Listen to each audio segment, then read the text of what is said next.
din si Oliver, oh. Question. Si Atty. Oliver.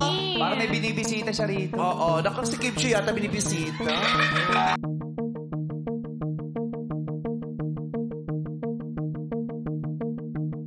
Mainit na pinag-uusapan ngayon sa social media platform na X ang biglaang pagbisita ni dating Searchy sa Especially For You na si Oliver Mueller sa It's Showtime. Matatandaan na kabi-kabilang teorya ang kumakalat hinggil sa tunay na dahilan kung bakit nga ba merong litrato si Oliver kasama si Kim Chiu sa backstage ng It's Showtime. Dagdag pa dito, ang bukod na larawan na kasama ni Oliver ang lahat ng host sa loob ng dressing room.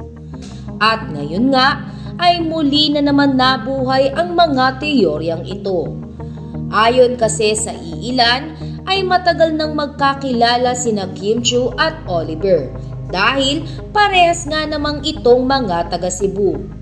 Meron ding nagsasabi na nanliligaw di umano si Oliver Mueller kay Kim Chiu. Kaya daw ito may litrato kasama ang aktres. Ngunit sa pamamagitan nga ng pagpo-post sa official Facebook account ni Oliver ay nilinaw nito na siya ay fan lamang ni Kim Chiu na kagaya ng karamihan na humiling na magkaroon ng litrato kasama ang aktres. Ngunit hindi nga maiwasan ng ilan sa mga tagahanga ng aktres ang mag-isip kung bakit nasa It's Showtime si Oliver. Dagdag pa dito ang mga salitang binitawan ni Uncoverable star Vice Ganda. Ayon kasi sa komedyante kanina, ay andito si Oliver oh. Hi Oliver, bakit ka nagbalik? Sagot naman ni Oliver, just wanted to meet some people here in Manila.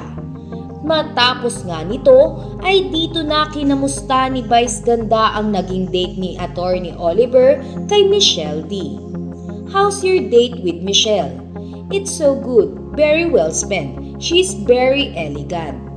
Tanong naman ni Vice Ganda, do you still talk?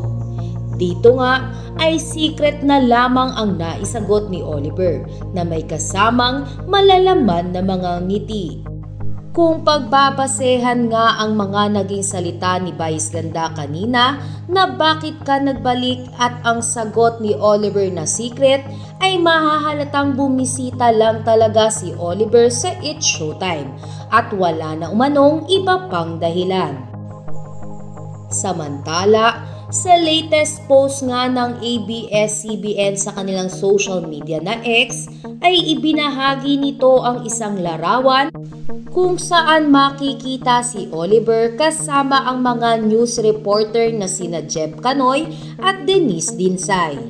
Ito nga ay dahil sa magiging panayam ni Oliver sa mga ito. Kaya naman nakampante ngayon ang mga Kim Pao fans na hindi sinadya ni Oliver si Kim Chiu sa It's Showtime. Sadya lamang na napadaan lang ito dahil sa kanyang panayam para sa TV Patrol.